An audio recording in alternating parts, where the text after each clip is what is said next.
This is a tea that everybody needs to know about. And if you're anything like me, this one's going to change your life.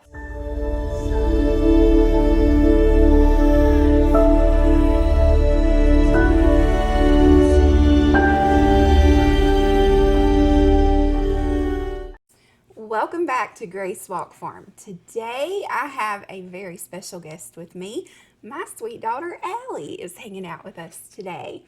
So we currently are kind of snowed in. We had a big ice storm last weekend. We have snow on the way, and as a result, my kids are home, and I am loving it. So today we have a little story to tell you all about herbs and one of the most misunderstood herbs on the planet. And this girl right here might know this herb better than anyone.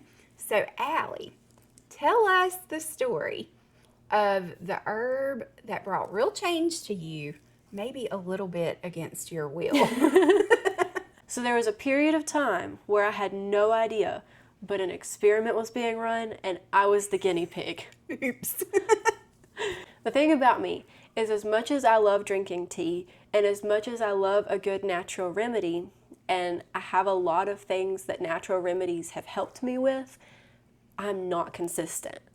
And I really struggle with staying consistent even when I know something works and I know something makes me feel well and it helps me. I don't stay with it. I think a lot of people are going to relate to that. Yeah. Because even though we may know an herb helps with something, with herbs you have to use them consistently and a lot of them to really see an effect. Yeah.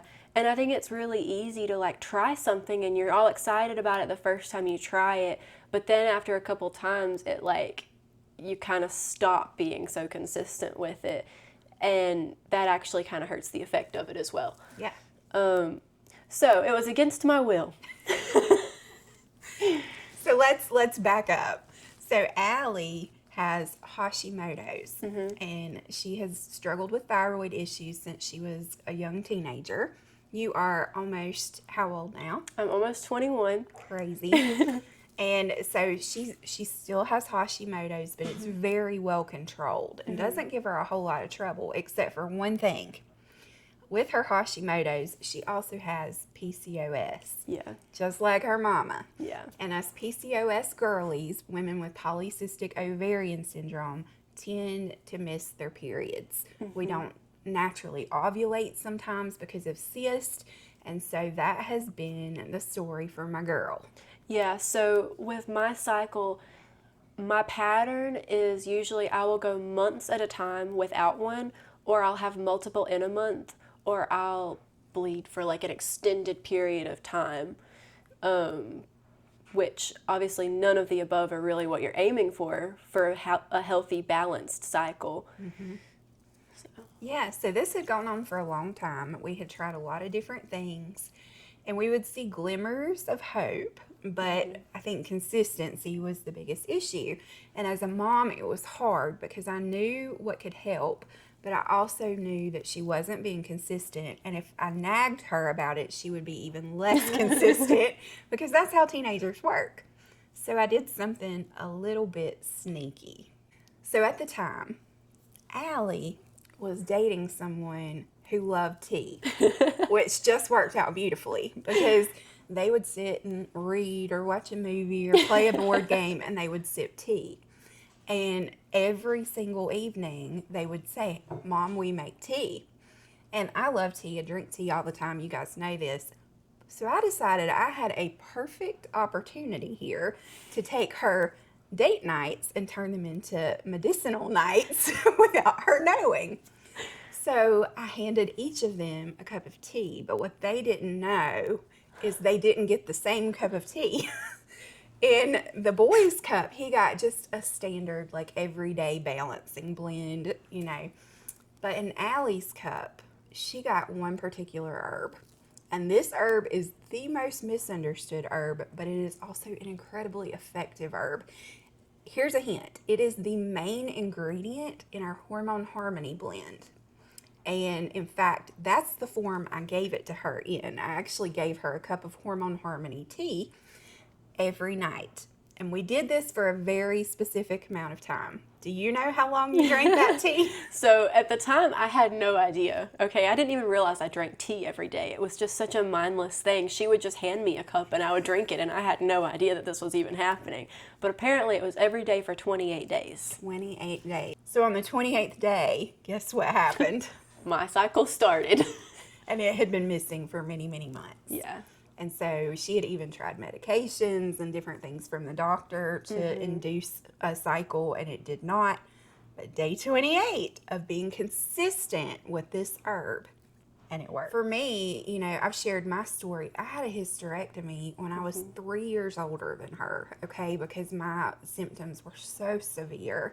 And looking back on that, I think, wow, like seeing how much it's helping my girl makes me think, how much different could it have been if I had known this then, you know? Like, it's kind of sad to think about. But at the same time, like, she's not going to have to go through all the hard things that I went through because we know about herbs now. And I'm telling you, it is worth learning. So let's talk about this most misunderstood herb, and let's show it to you and teach you a little bit about how to use it. I'll give you a look. See if you can guess. I'm going to keep the label covered on the back for right now. So let me give you a few more clues about this little herb, and then we will reveal what it is and how you can use it. So the first clue, and the reason that it is the most misunderstood herb, is because it is a superstar for women. And so people think by default that means men shouldn't use it. Absolutely false. This particular herb is good for men, women, and even children can benefit from this one. In fact, I have actually had people say to me, when I drink that particular type of tea, I feel better. I have more energy. I just feel a little like uplifted, and not sure why. Like, what is it? Well, this herb is very rich in minerals. We're talking calcium, magnesium, all the things that your body needs just to function on a daily basis. And a lot of us are low on minerals and we don't even know it. And I've told you before about nettles. So I know somebody's thinking she's talking nettles. Nettles are rich in minerals, but this is not nettles. This is actually even better than nettles. And honestly, I think it tastes better too. Now, here's another clue.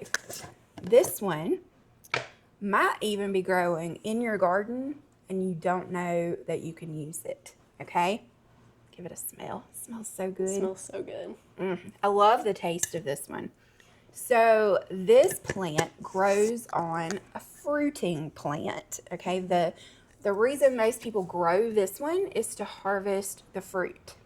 And there's a verse in the Bible that talks about fruit trees, and it says, their leaves shall be for healing and their fruit for food. And we get the fruit for food part, but we don't use that leaves for healing thing. We miss that. Yeah, when we go and we pick an apple off of an apple tree, we never take a leaf home, you know, or when we go harvest berry bushes, we fill our basket with berries, but we overlook the leaves. Almost every fruit tree or fruit bush has some sort of benefit in the leaf if we take the time to study it and learn it. And this is one of those. Have you guessed it yet? I think it's time for the reveal. Allie, tell them what it is. Red raspberry leaf. This is red raspberry leaf. So literally just the leaves that grow on a raspberry bush. And who would have thought that something so simple like leaves from a raspberry bush could make such a tremendous difference when you sneak attack your kid with some tea? You just never know. But that's not the only way or the only reason to use this one. Red raspberry leaf is a tonic herb, and it's a smooth muscle tonic. So that's why it helped your cycle to start. What it's doing is it's actually toning the uterus itself. And the uterus is real smooth muscle tissue. And so red raspberry tones smooth muscle. Now here's why it doesn't just work for women. Men have lots of smooth muscle.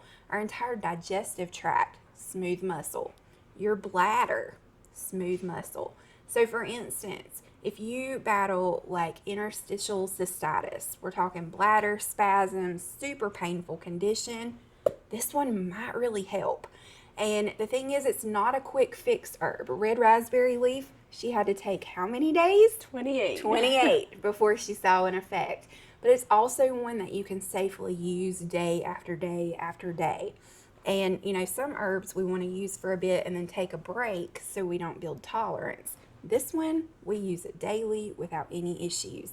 It's giving minerals, it's toning the uterus, it's helping with the digestive system. So lots and lots of benefits to red raspberry leaf. And then another great thing about this one is it improves circulation. So if you're a person who always has like really cold hands and feet, or maybe you have neuropathy from diabetic issues, or from maybe you're on statins and that has led to neuropathy, try drinking raspberry leaf tea. And you don't even have to add anything else to it. It's so delicious on its own. I think it's sort of like mildly sweet, don't you? It smells like a pie. So we're going to brew a cup. And while we brew it, I want Allie to tell you about when she first tried raspberry tea, thinking she was trying raspberry leaf. And we're going to talk about the difference. So several years back, before Mom really got into herbs and learning how to make our own teas at home, I would buy tea from the grocery store. And you would think that there wouldn't be that much difference, right? But I read that red raspberry leaf was really beneficial for cramps during your cycle.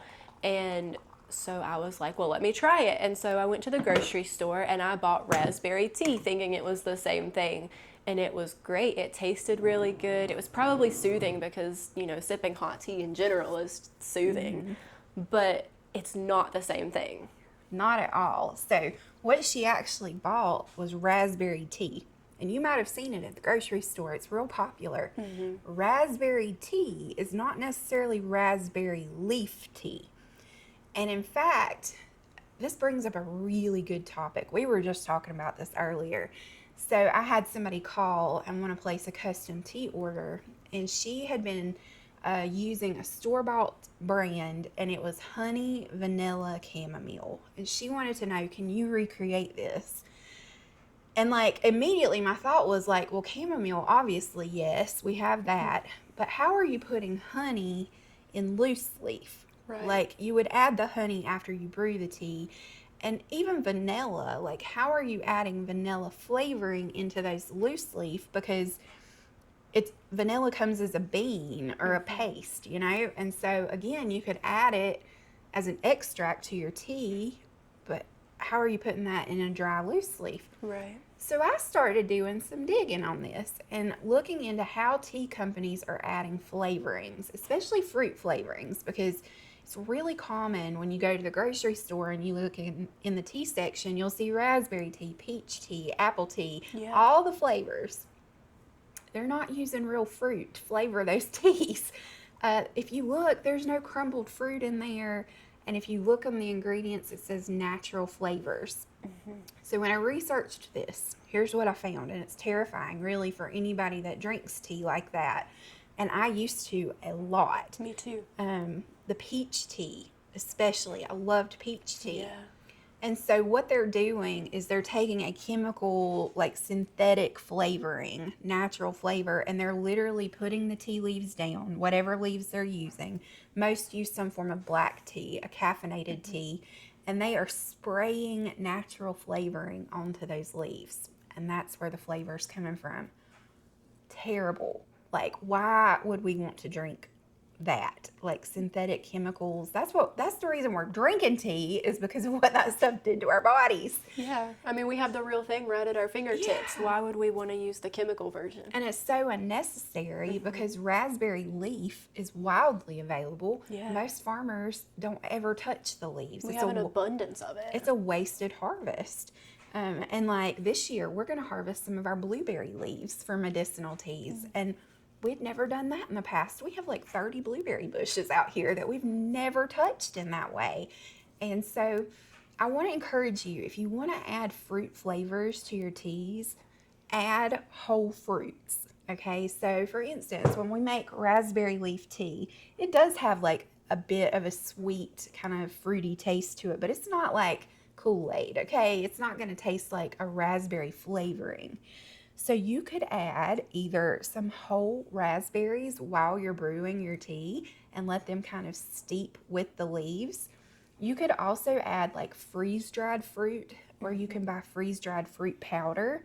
So that's kind of how I replaced the old peach teas that I used to drink a lot. I put freeze-dried peach powder in my tea and just mix it in to give the flavoring, but I'm using medicinal herbs. Yeah. So I want to encourage you that if you've bought like raspberry tea thinking it's going to help with cramps and it didn't, you might be drinking synthetic raspberry instead of actual raspberry leaf. And there is a very big difference. So here we're brewing just plain raspberry leaf today, just one herb. And this one's delicious by itself. You don't really have to add anything to it. But if you get it in our Hormone Harmony blend, it also has hibiscus, which is good for liver detox. It has spearmint, which lowers your testosterone levels. So if you have PCOS or something where you struggle with acne, hormone-driven weight gain, facial hair, any of those type of things, spearmint. All of the ingredients in that one are specifically chosen for how they support a woman's hormones. But men can benefit from this one so much too. So it's worth it to also keep just some plain raspberry leaf at home to use anytime. And you can't overdo it. You can enjoy this one as often as you want. But like we said earlier, you got to be consistent, right? Consistency is the key with herbs. So we'll give this one a little bit of a taste. It smells so good. It smells like a pie. Like a pie? You know, one of the best parts about this particular herb is the lesson that comes with it. And you guys know, I always look for like the deeper lesson when I study a plant. And let me tell you what I learned by studying raspberry leaf.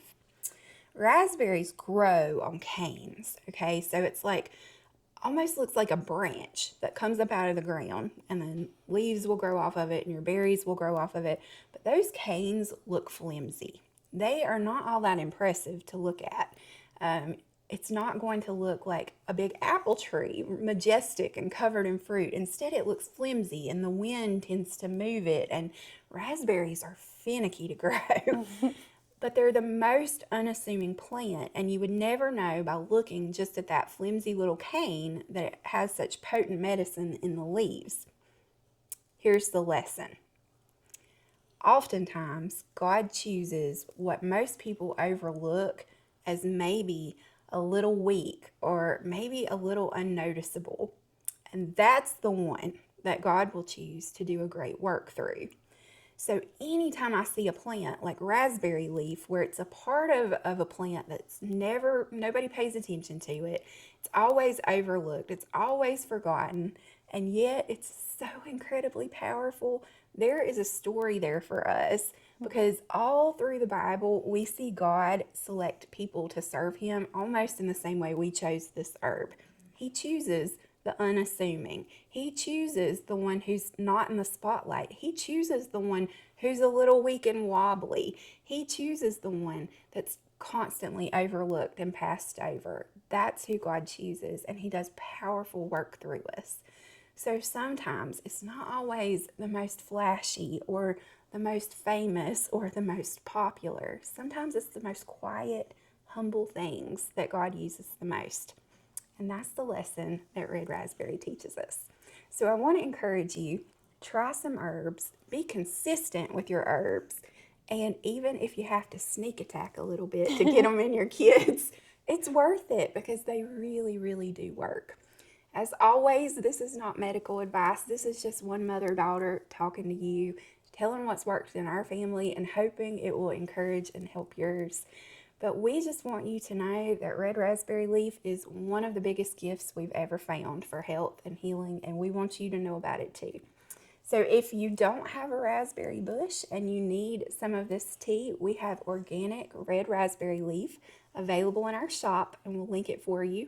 We also have that Hormone Harmony tea that we were telling you about that I used when I did the sneak attack on Allie. So you can grab that as well if you need some of that.